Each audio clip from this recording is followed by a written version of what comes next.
はい、どうも、じゅんです。今回はですね、ちょうど今動画を撮ってる時がですね、2026年の12月28日18時52分でございます。今からちょうど2、3時間前ですかね、熊本の方で大きな震度7の地震があって、それから震度6弱とか震度5、震度4、ずっと今続いてるような形だそうなんですが、皆様大丈夫でしょうか？被災された方にはお見舞い申し上げます。今回熊本地震、10年前にもまた大きな地震があって、今年もね、地震がありまして、また高速道路なんかちょうどもうこう盛り上がっちゃったりして通行止めになっていて、トラックが手前でね、止まってるみたいなのがありましたし、煙突が倒れちゃってるっていうのは今、ついさっきライブ配信見てたらそういうのもありました。地震、まだまだこれから続く可能性もあると思いますし、この動画がいつ出るかもわかりませんし、見られてる方もね、わずかかもしれませんけれども、地震の備えはやっぱり常にね、していかなきゃいけないなって思った次第でございます。その中でですね、ちょっと今回は本当は漏電についての話をしようと思っていたんですよ、こちらね。漏電について。今回やっぱ地震が起きたりするとですね、建物が崩れちゃったりとか、一部半壊とかいろいろあったりすると思うんですけれども、建物が何か損害が起きてしまった時に、例えば外壁ひび割れちゃったりとか、ちょっとずれちゃってるなってあった時っていうのは、中に電線が入ってたりするので、電線が引っ張られちゃったりとか、ちぎれちゃったりして、いわゆる漏電みたいなことが発生することもあるかもしれないですし、津波注意報が出てたりもしましたね。万が一津波だったりとか、外壁が割れてしまって、大雨が降って、そこから水が入ってしまって、それが原因で漏電してしまったりとか、建物内浸水してしまって漏電とか、いろいろやっぱあるわけなんですね。あと外に置いてあるエアコンだったりとか、浄化槽のポンプだったりとか、あと排水ポンプもそうですし、あとは街灯関係ですね。街灯なんかも揺れでやっぱりちょっとブランブランになっちゃってて、ブランブランになっちゃってる時に雨が入って漏電しちゃうとかっても結構あったりします。ですので、感電には特にね、注意していただきたいので、漏電ブレーカーが落ちたら、まずはね、感電しないように対策を取っていただく必要があります。ですので、漏電についても少し今回触れておこうかなと思います。もともとちょっと別の話で漏電話しようと思ってたんですけど、ちょっと地震が起きちゃったので、この話をね、させていただこうかなと思ってますが、この漏電ブレーカーっていうのがご自宅には皆さんついてる家が多いかなと思います。ただ、古いお宅にはですね、漏電ブレーカーついてないお宅も多いです。例えば、絵で書いちゃうと、ね、分電盤がこうあったとしたら、一番左に、例えば40アンペアって書いてあって、ここも40アンペアって書いてあって、いっぱい、こういう分電盤が昔は多かったかなと思うんですが、ここがいわゆる漏電ブレーカー、これがいわゆる契約ブレーカーっていうやつで、こういうのが多かったかなと思うんですよ。ただ、今最近はですね、この契約ブレーカーっていうのを電気メーターで管理したりもしてますので、ここがないお宅も結構増えてきたかなと思います。比較的新しいお家ですね。そうすると、この漏電ブレーカーとコブレーカーしかないっていうお宅もあります。もしくは、漏電ブレーカーがなくて、契約ブレーカーですね、だけがあるってお宅もあります。これちょっと一概には言えないんですが、だいぶもう今この契約ブレーカーがないお宅の方が増えてきたので、それを参考に見てもらえばいいかなと思うんですが、漏電遮断機っていう風によく見ると書いてありますので、それが漏電ブレーカーになります。漏電ブレーカーは何かっていうと、電気っていうのは、例えばコブレーカーから、例えばじゃあこう、扇風機みたいなのがあるとするじゃないですか。コブレーカーから電気が行きます。で、ここで電気をこう消費されたのが、また戻ってくるんですね。電気っていうのは。行ってこいしてるんです。行ってこいしてるんですけど、行ってこいしてる時に、例えばじゃあ、ここに10アンペア流れました。そうすると10アンペアね、本来戻ってくるんですね、ちゃんと。お仕事をした電流っていうのはまた戻ってきます。それを戻ってきた時に、漏電ブレーカーを通るんですけど、漏電ブレーカーが10出したのに、10戻ってこなかったら、どっか流れちゃってるじゃん、漏れちゃってるじゃんっていうね、い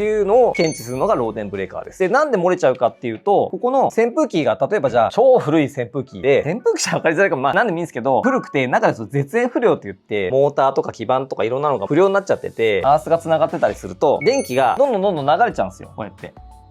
例えばじゃあ10アンペア来てたのが1アンペアアースに流れてしまうと戻ってくるのは9アンペアになりますので1アンペア分漏電してますよねっていう感じになります。これは大げさな書き方なんですけど、この状態は非常に危険ですよねということで、例えば水回りの製品ですね。洗濯機だったり冷蔵庫だったり電子レンジもそうだし、食洗機とかもそうだし、IH とかもちろん大規模家電そうです。エアコンもそうですね。室外機が外にありますから漏電する可能性が高いということで、アースが必ず繋がってると思います。アースが繋がってないお宅も結構あったりもするんですが、ここ最近の家電新築は全部アースが必ずあるはずです。エアコンなんかもコンセントにアースが来てない場合っていうのは室外機でアースを取るという形になってますので、ほとんどの場合がアース取れてると思います。実際我々も電気工事いろいろやってる中で、結構エアコンなんかもね、漏電しないと思われてる方結構多いんですが、意外と漏電するんですよ、エアコンも。エアコンが原因で漏電ブレーカー落ちるときも実際ありますし、お風呂についてる換気扇とか照明、外回りのポンプ関連、防水コンセントにつながってる照明器具、外についてる街灯、大体この辺やっぱ漏電しやすいですね。ということで、大体アースがつながってますので、中の本体のこの機械の中で電気が漏れてしまうような腐食しちゃったりとかねして、電気が外箱とかに漏れてしまう。外の箱に大体アースってついてるんで、何か電気が漏れる外の箱に繋がるんですよ。我々手が触れるような洗濯機の外とかでもいいんですけど、そこに電気が流れる。それにアースが繋がってるので、漏れればアースに流れるんですよ。アースが繋がっていれば、手で洗濯機とか、漏電してる洗濯機触っちゃったりしたとしても、人間っていうのは電気流れるんですけど、アースよりかは流れにくいんですよ。電気っていうのは流れやすい方に基本流れるようになってるので、アースさえ繋がっていれば、触ってもですね、人間には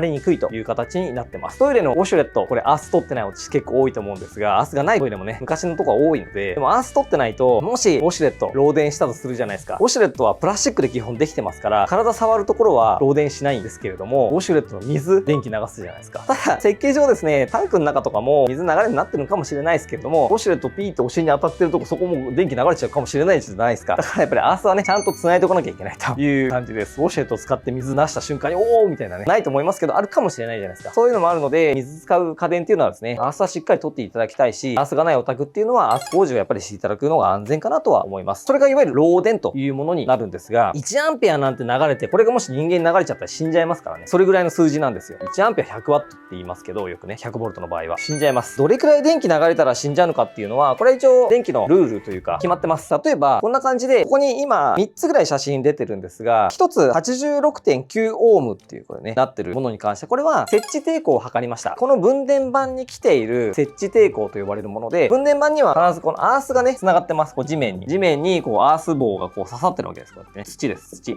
ここのアースがどれくらいの抵抗値なのかっていう。抵抗値っていうのは電気の流れやすさです。抵抗値が低ければ低いほど電気流れやすいので、電気逃げやすいわけです。逃げやすい環境を作っておくわけです。アースっていうのは。何かあった時にここに逃がすためなので、抵抗値が少なければ少ないほどいいんです。基本的には A 種設置工事から D 種設置工事、ABCD という形で、設置に関してはいろんな種類があるんですけども、一般家庭のこのアースに関しては基本 D 種設置工事を行います。そこら辺詳しい話はね、しても一般の方は難しいかなと思うんですが、D 種設置工事に関してはですね、基本的には100オーム以下じゃないといけないという風になってますので、100オーム以下なんですが、漏電ブレーカー、感度電流何ミリ以上でどのこうのっていう一応決まりがあるんですけど、漏電ブレーカーついてる場合だったら500オーム以下でもいいよと。数字が大きければ大きくなるほど抵抗値が高いと電気流れにくいという形になります。なので、100オーム以下、もしくは漏電ブレーカーついて500オーム以下ということで、この写真に関してはですね、漏電ブレーカー指定のものちゃんとついてますので、500オーム以下でいいんですが、86.9 オームですので、100オーム以下、漏電ブレーカーない状態でも OK ですよねという形の数値を表しています。ここのアースを元に各回路、漏電をチェックしていきます。何度も言いますが、漏電してるとですね、機械を伝わって地面に流れます。アースがあればとかなんですが、アースがなくてもそうなんですけど、地面に流れちゃえば戻ってくる電気が少なくなりますので、漏電ブレーカーが落ちる原理になるんですけれども、ここのアースですね、ここのアースと各線の抵抗を見るわけです。実際ここが正常で電気が流れるような状況になっていなければ、抵抗値っていうのは高くなるはずです。ここのアースと回路を見るわけです。回路と繋がってる機械を見るわけですね。で、ここの抵抗値が少なければ少ないほど、電気が地面に流れやすくなって、いわゆる絶縁って言って、機械の中で電気を遮断するようにできてるんですけど、漏れないようにできてるんですけど、それが弱くなってしまっていて、劣化とかでね、錆びちゃったりとかして弱くなっちゃってて、地面に電気が漏れやすくなってますよっていう、それを測る機械があるんです。メガと呼ばれるね、絶縁抵抗計と呼ばれるものがあるんですけども、それを使ってテストをしていくわけでございます。このね、良くないですけど、この幹線の設置局から取るパターンもあるんですけども、今回ちゃんとアースしてますので、これはうちで今回アース新規で取りました。アース取ってるとこですので、ここでアース端子から測りますが、基本的には全部ね、無限って出るわけです。抵抗値が強すぎちゃって計測できません。全然1ミリも計測できませんみたいないう状態だと無限っていう数字が出るんです。高ければ高いほど安全ですので、絶縁抵抗に関しては安全なので、無限はいいわけですよ。ほとんどが無限だったんですが、2つだけ今回ね、ダメなところがありました。かなり年数も経ってるお宅だったので、器具がね、もう傷んでるのかなと思ってはいるんですが、まず1つ目の写真こちら、0.167 メガオームということで、漏電に近い状態というものが1回路ありました。もう1つ、0.060 メガオームですね。これ、漏電です。漏電の基準っていうのは一応いろいろあるんですけれども、0.1 メガ以上絶縁抵抗系で出ていないとダメという形になってますので、0.1 より上であれば OK なんですけど、0.1 下回ってるものに関してはもう漏電です。ゼロではないので、完全漏電ではないんですが、漏電ブレーカーが作動する条件まではもうちょっとだけ余裕はあるんですけれども、0.06 っていうのはもうほぼ漏電ですので、どっかしらやっぱり傷んでます。調べてみたらですね、水回りなんですよ。このお客様のお宅は。お客様の方にはお知らせをさせてもらって、検査をね、今後ちょっとしていこうかなとなるんですけども、漏電ブレーカーはちょっとまだ落ちないギリの数字なんで、まだね、いろいろあるのかもしれませんので、すぐではないとは思うんですが、落ちる可能性がありますよね。漏電ブレーカーがもうこの状態だと。定期的にですね、保安協会さんとかが来て、家の中入れれば分電盤チェックしたりする場合もあるかもしれないです。今はあんまないのかな。昔は結構メガで測ったりとかあったかもしれないですけど、そういう風なのをやってもらうとですね、どの回路が調子悪いかなっていうのがわかるわけです。これ電気工事店さんならみんなできますので、電電気工事店さんになんか機会があればね、節電抵抗は見てもらった方がいいと思うし、リフォームとかで工事したら目が見てったりもするんじゃないですかね。場合によりますけれども、ちょっと怪しいなと思ったらね、目が当たることあると思うので、ぜひそこはやっていただいて、お金はね、かかるかもしれませんけれども、やっていただいてもいいかなと思います。この数字だったら良くないということだけ覚えておいてもらえればなと思うんですね。じゃあ、漏電ブレーカー落ちてしまったらどうするか。検査なんて電気屋さんしかできませんから、一般の方、もし漏電ブレーカー作動しちゃったらどうするかというところで、ここにですね、チャッピーに作ってもらったり、ちょっと中身変えたんですけど、チャッピーに作ってもらったりです。ここちょっと見ながら話しますけれども、漏電ブレーカーが落ちるのはですね、電気が漏れてしまって感電したら危ないので、漏電ブレーカーの方で強制的に切りますよと。ただ、漏電ブレーカーっていうのはですね、ここの大元についているものなので、この中のどれかが漏電しても落ちちゃうんですよ。全部停電しちゃうじゃないですか。それを防ぎたいなという時の資料です。これは保安協会さんとかも出てる資料も似たような資料出てたりしますし、これはうちオリジナルで作りましたけれども、こういうものもあります。まずですね、一番わかりやすいのは、もう全部ブレーカー落としてください。一回。バーって全部落とします。全部落とした後にですね、この契約ブレーカーと漏電ブレーカー上げてみてください。一個ずつ順番に。契約ブレーカー上げて、漏電ブレーカー上げます。漏電ブレーカーが上がるんであれば、漏電ブレーカーの故障ではないです。ちょっと注意してもらいたいのは、古い漏電ブレーカー使ってるご自宅に関してはですね、漏電ブレーカーの故障で落ちちゃって上がらないっていうことはあります。全部のこの小ブレーカーですね、いわゆるちっちゃい小ブレーカー全部オフにしているのにもかかわらず、漏電ブレーカーが上がらない場合っていうのは、しかも古かったら、漏電ブレーカーの故障も疑ってもいいのかなと思いますので、この場合は最寄りの電気工事店さんにお願いするか、急ぎだったら電力会社さんね、来ていただいて、ちょっとお金はかかりますけれども、電力会社さんの方でも仮復旧みたいなのちょっとやってくれたりするパターンもありますので、そこは聞いてみていただいてもいいかなとは思います。お抱えの電気工事店さんっていた方がいいんですよ。近くに。それは本当に思います。電気って本当にみんなわかんないんですよ。一般の方が。水道だったら元栓開ければ使えるじゃないですか。お金払い忘れちゃって止められちゃうとか、電気ももちろんあるんですけど、そういうのはね、各水道屋さんとか電力会社さんが復旧させてもらいますけれども、宅内でこう使ってるものなんで、なかなかやっぱわからない。水漏れなんかもわからないっていうのはあったりはしますけど、ガス漏れもね、もちろんそうですけど、いろいろあったりするんですが、電気は結構復旧方法が皆さんわからない。水だったらもう漏れちゃってるから、もうしょうがないなと思うんですけど、電気って目に見えないんで、水道もまあわかんないけど、電気もやっぱり難しいので、とにかく何かあればですね、電気工事店さんに聞いていただきたいというところです。お金かかりますよ。お金かかります。そこはちょっと注意してください。話戻りますね。まず全部落とします。で、契約ブレーカー上げます。漏電ブレーカー上がります。漏電ブレーカーまで問題なくスイッチオンにできれば、漏電ブレーカーまではまず電気が来てます。じゃあ、ここから先ですね。ちっちゃいこの小ブレーカーのところをですね、一個一個上げてみてください。1番、2番、3番、4番、5番、6番って。はい、7番上げた。7番上げた時、あ、パシン落ちましたみたいな感じで、7番上げた時に落ちたら、7番の回路が漏電してます。じゃあ、今度はですね、落ちた回路だけ7番落とした状態で、他全部上げてみてください。7番落とした状態で、他全部上げて、漏電ブレーカー落ちずに電気が使えれば、この回路以外は漏電してないです。基本的には。漏電もしくはショートとかもね、いろいろあったりするんですけど、釘刺しちゃったりすると、漏電じゃなくて普通に過電流とかショートで落ちちゃったりするんですけど、落ちた回路以外上げて問題なく使えるんであれば、一旦それで使ってみていただいても OK です。ただ問題なのは、この落ちた回路が主要回路、リビングの電気だったり、冷蔵庫だったりとか、主要回路だったりすると、すぐ直さなきゃいけないんですけれども、そうじゃない、とりあえず1日2日ぐらいだったらここは落ちててもいいやというようなとこであれば、他でとりあえず賄ってもらって、その間に電気屋さんにお電話していただいて、ここの回路の絶縁検査とかね、してもらってください。この回路に繋がっている各回路、全部チェックします。電気屋さんは。図面があれば、まず図面見て確認はするんですが、大体図面もないし、どの回路だかわかんないことが結構多いわけです。こういう時っていうのは大体。探さなきゃいけないですね。ここだけ落ちてるので、全部のコンセント当たるとか、大体ね、予測がつくので、予測でその場所に行ってコンセントテスター当てる電気来てるかな来てないかな、この照明ついてるかついてないかの全部まず確認して、怪しそうなやつから一個一個チェックしていくという感じで、本当に一個一個チェックしていくしかないんですよ。テスター当てたからって言って、どの器具がダメですかって一発でわからないし、どの場所がダメですかっていうのもわからないですよ。だから、分電盤にこう行き先が書いてあったりとか、洗面所とか洋間とかエアコンとかね、書いておいてくれるとだいぶいいんですけれども、書いてなかったり図面がなかったりすると、本当に一個一個チェックになりますので、時間とお金がかかるわけです。人員もね、場合によっちゃかかるかもしれないです。天井裏入ってみたり、床下潜ってみたりしないとわかんないっていうこともあります。意外と大変なんですよ。そういう形になりますので、漏電ブレーカーですね、作動したら全部落とす。一個一個上げていく。上げて落ちた回路があれば、そこだけ切っておいて、他は活かしてもらうという感じで考えていただければ、仮復旧できますので、そこだけ覚えておいていただければ、とりあえずはいいかなとは思います。こちらですね。こちら良ければですね、これ PDF ダウンロードリンク下に貼っときますので、よかったらダウンロードしてください。AI で作ったやつですけどね。ちょっと形はだからおかしいんですよ。これもうちょっとしょうがないです。でも書いてあることは大体合ってるかなと思いますので、あとはですね、川越市の近くだったら、うちご連絡いただいてもいいし、関東圏内電気工事店さんいっぱいありますんでね、どこ頼んでもいいかなと思いますが、ご連絡いただければと思っておりますので、よろしくお願いします。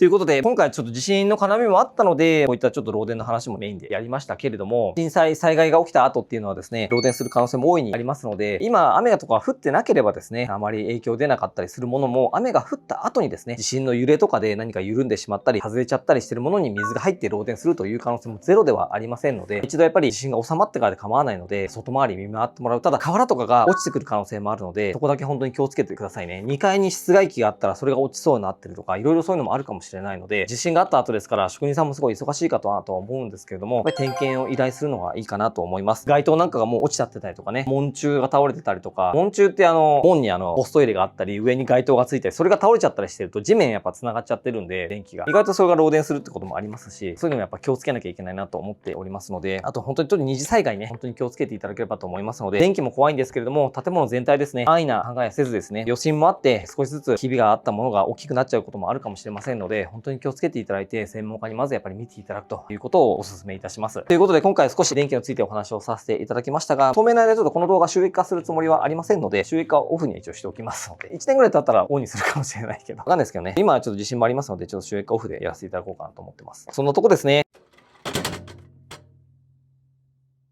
ということで、今回はこのちょっと漏電についてお話しさせていただきました。電気に関してもね、ちょいちょい動画やっておりますので、ドローンをやりながら電気工事もやったり、いろんなことをやってる会社なんですけれども、最近はですね、もちろんドローン事業っていうのを中心にして、水中ドローンとか空飛ぶドローンを使って、インフラ構造物の点検調査、ダムだったり橋だったりとか、あとは皆様がわからない地中に埋まってる管の調査とか、いろんなことをやったりしておりますし、別事業でリフォーム工事事業っていうのもあったりして、そこで住宅のリフォーム全般、特に賃貸物件なんですけどね、アパート、マンション、小規模事務所を改装したりなんなりしてますし、もともと自分が電気工事業をやってた絡みもありますので、エコフローのポータブル電源だったり、太陽光蓄電池、テスラの認定工事店やらせていただいてますので、最近だとテスラの充電器の整地工事ってのはすごいお問い合わせが多いです。熊本も今回地震ありましたけれども、お問い合わせ多かったりしましたね。あと、蓄電池、テスラの蓄電池も含め認定工事店やらせていただいておりますので、そういったものもやったりしております。最近だとまたちょっと空中ドローンにちょっと力入れようかなと思って、やっぱりね、これ全部一応絡みがあるんですよね。点検調査やるにあたって、機材の運搬もそうだし、空中ドローンでの点検も一緒にやっていくというのもあったりしますので、水中ドローンと空中ドローンはやっぱり繋がってますし、水中ドローン、空中ドローンやるにあたって太陽光パネル、建物の点検もそうだし、建設系に今度は繋がってくるし、ということで、いろいろそういうの繋がりをうちは見つけてですね、いろいろとうちの中で一歩先の未来へというキャッチコピーを元にですね、やってる会社でございますので、もしよろしければ今ホームページ改修中でございますが、そのうち新しくなると思いますので、ホームページもぜひ見ていただければと思っております。埼玉県川越市に本社がありますし、福岡県に福岡営業所があります。北海道に関して今、新千歳にちょっと移動準備中ですけれども、北海道も今ね、営業所があったりしますので、もしよろしければですね、ホームページご覧いただければと思いますので、ぜひ今後とも会社ともどもよろしくお願いいたします。ではまた別の動画でお会いしましょう。本日も長々とご視聴いただきましてありがとうございました。